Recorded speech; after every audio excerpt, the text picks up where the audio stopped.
Welcome back to Chapter 7.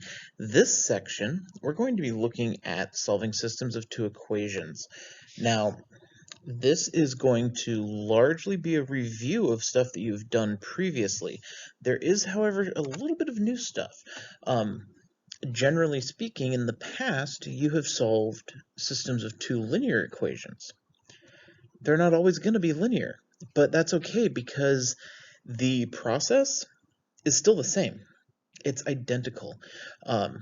Because of that, this should actually be a fairly easy topic, at least, compared to some of the stuff we've been doing.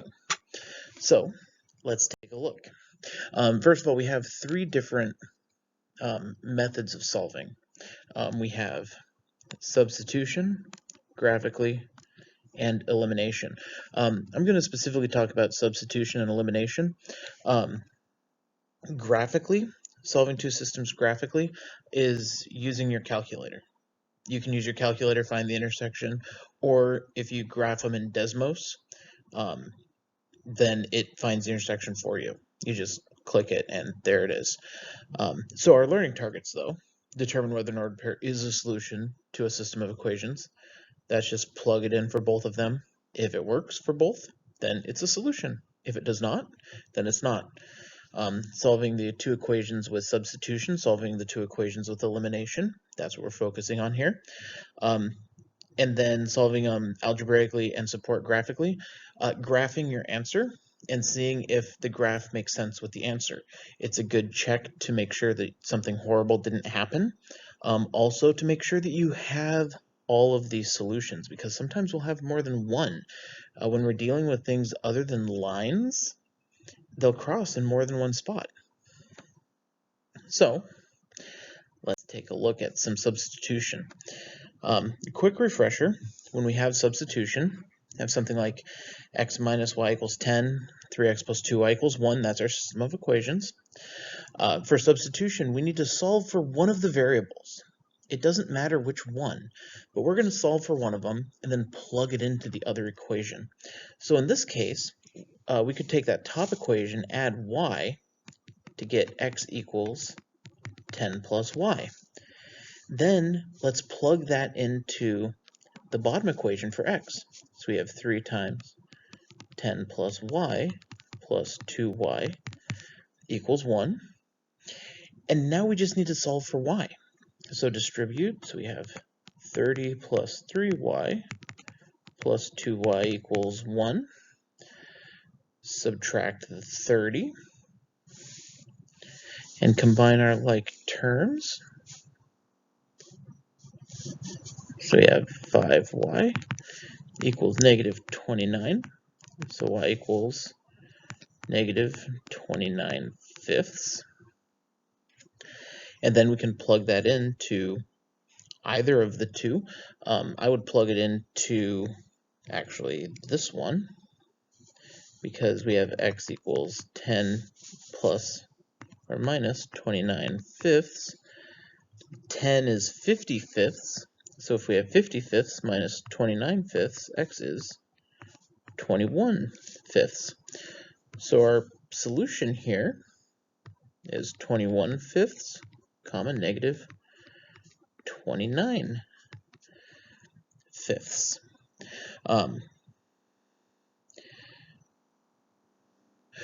And so this is substitution. How is this different from what you've done in the past? Well, the numbers didn't turn out nice, but that's it. Remember that an answer to a system of equations is an ordered pair. We have x comma y. It's not just x equals y equals, because there will be times, as we'll see, that we'll have multiple points, and the solutions are points. If we graph this one, we'd see that the two lines intersect at about that point. Now, for a question like this, where it's not perfect, we'd graph it and we'd get like, oh, it's a little over 4 and just about negative 6. That matches with what we're doing, with what we found. If we made a mistake, it would be something that would be a horrible mistake. Like, it would not give us an answer that was really close. It would give us an answer that was well off. So how about another question? This one's actually very similar to stuff we've done. Find the dimensions of a rectangular garden that has a perimeter of 100 feet and an area of 300 feet squared. So let's draw a picture here. We have a rectangular garden. We have x and y. So the perimeter would be 2x plus 2y, and that's 100. And the area, which would be x times y, equals 300. So this is not linear all of a sudden, because the second one is x times y. We're still going to find it the same. We're going to use substitution, so we need to solve for one of the variables. It doesn't matter which equation, again. We could take the top one and divide everything by 2 to get x plus y equals 50, and then subtract to get x equals 50 minus y, and we could plug that into the bottom equation. We could have divided to get x equals 300 over y and plugged it into the top equation. That one we end up with the y in the denominator, which we have to deal with. So this way tends to be a little bit easier. So let's plug this in. X was 50 minus y times y equals 300. We can multiply it out. So we have 50y minus y squared equals 300. Can move everything. I'd move it so that the y squared is positive. We have a quadratic. We're just going to solve our quadratic. So let's go 0 equals y squared minus 50y plus 300. We could try to factor this, possibly.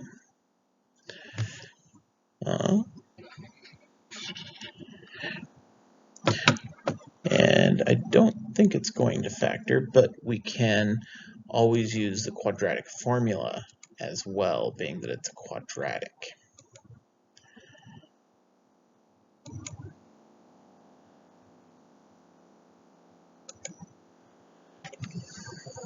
So our quadratic formula would give us not x equals right now because we have a y, so it would be y equals, and then negative b, so that's 50 plus or minus the square root of b squared, 2500 minus 4 times a times c, all over 2a.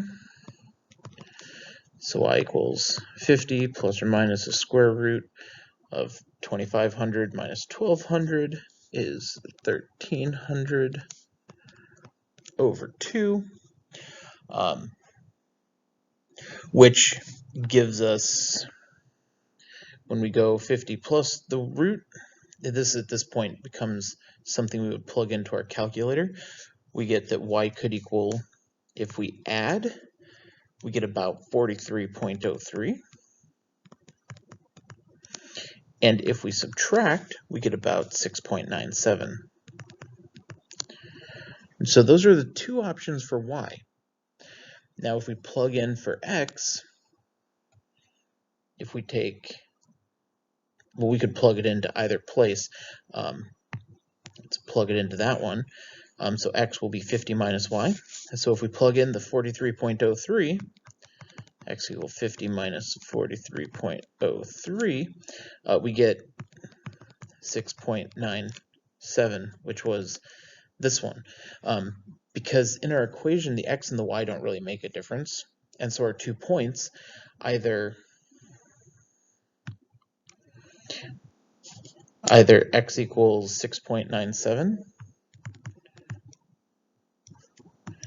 and y equals 43.03, or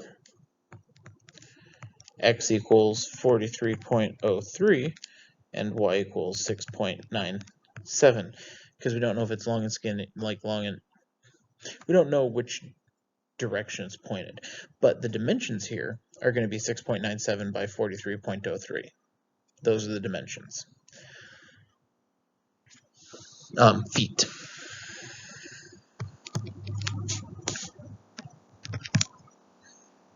So, and we've done problems like this before.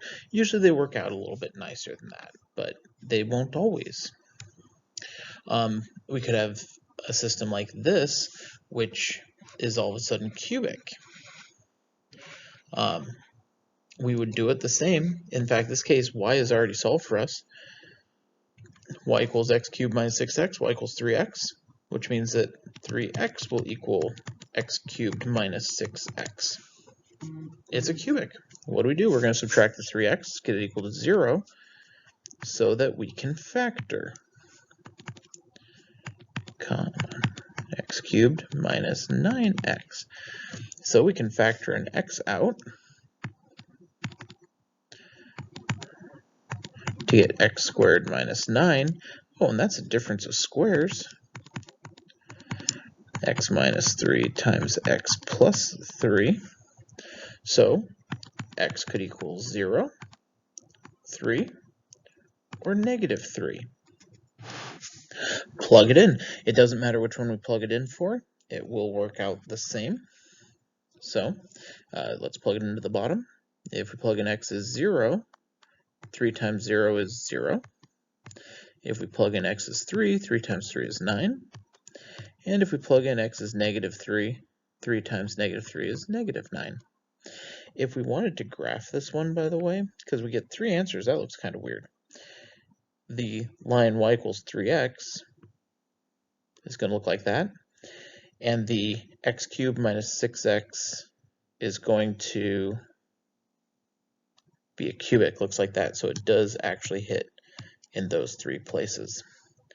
So even though these aren't linear, they still solve the same.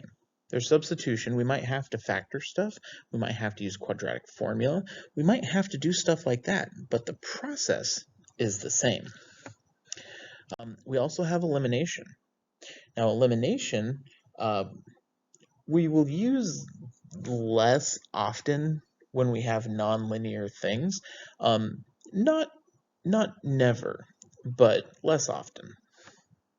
But with elimination, what we do is we want to take our variables and we want to multiply one or both equations by numbers so that we have the same number in front of one of our variables, except one's positive, one's negative. So looking at those x's, I could turn both of those into 6's. I could multiply the top one by 3 and the bottom one by 2, because this will make a 6x and a negative 6x. Now we have to multiply everything, so we'd have 6x plus 9y equals 15, and negative 6x plus 10y equals 42. Now once we have that 6x and negative 6x, we are going to add these two equations together. The x's cancel, they're eliminated. That's by design, that's what we're trying to do. That's why this is called elimination. And we're left with 19y equals 57. Divide by 19, and we get y equals 3. We have one of our variables, we can plug it in to find the other one. Now, with substitution, we had a great equation to plug stuff into. Elimination, we don't usually have that great of an equation. I'd recommend choosing one of the original equations as opposed to after we multiply, just because those numbers are smaller. Now let's choose the top one. 2x plus 3 times y, which was 3, equals 5. So 2x plus 9 equals 5. Subtract 9. 2x equals negative 4. So x equals negative 2. So we have the point negative 2, comma 3. If we plug that into the bottom equation, we'd have negative 3 times negative 2 is 6. 3 times 5 is 15. 6 plus 15 is 21. So that's the idea behind elimination. We're trying to get two of the variables to have the same number, except one's positive, one's negative, and we add them together. People a lot of times ask, well, couldn't we make them both 6 and then subtract? The answer is yes, you could, but in my many years of experience, I find that the subtraction struggles to get distributed through the entire equation. And so having it like this and then adding causes less mistakes. So let's look at another one. So here we could turn that x into a negative 2x by multiplying by negative 2 to get negative 2x plus 6y equals 4. We can add these together. So we have 2x plus negative 2x is 0, because we're canceling that. Negative 6y plus 6y is also 0. And then 4 plus 4 is 8. So we ran into a problem here. Our variables disappeared on us. We have when the variables disappear, what's left is either false or true. It will either be a false statement or a true statement. There's no variables. We have a number equals a number. It's either yes, those two numbers are equal, or no, those two numbers are not equal. If it's false, there's no solution, which we can write like this. And what that means is that the two lines are parallel. And that's called a contradiction, by the way. So in this case, does 0 equal 8? No, that is false. So there's no solution. If it's true, there's infinite solutions.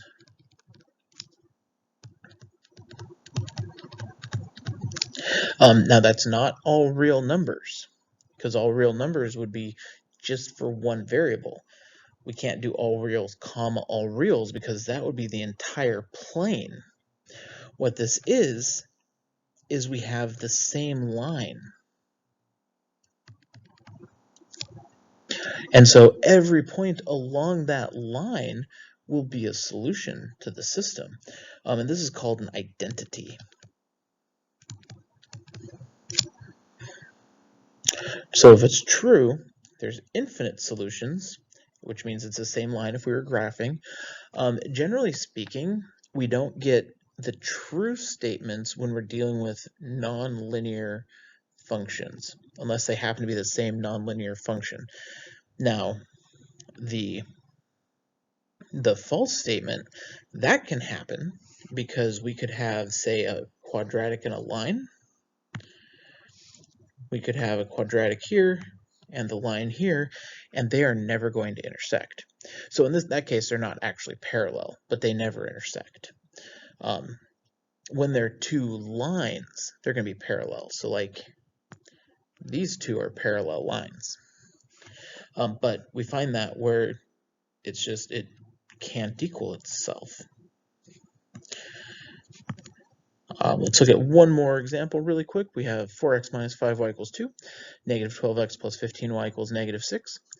We can turn that 4 into a 12 by multiplying by 3 to get 12x, which will make that eliminate, minus 15y, oh, that's going to make that eliminate, equals positive 6. So now when we add it together, we end up with 0 equals 0, which is a true statement. So there's infinitely many. There's infinitely many solutions, because that would be the same line. If we put it into slope-intercept form, it would be the same. So that was elimination. So we have substitution, elimination. Remember graphing. If it says solve by graphing, that does not mean on a piece of paper. That means use technology. These answers are probably not going to be nice in that case. But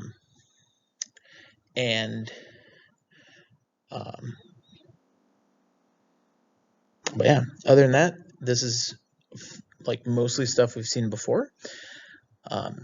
So I will see you in class. But until then, keep working problems, keep asking questions, and as always, happy mathing.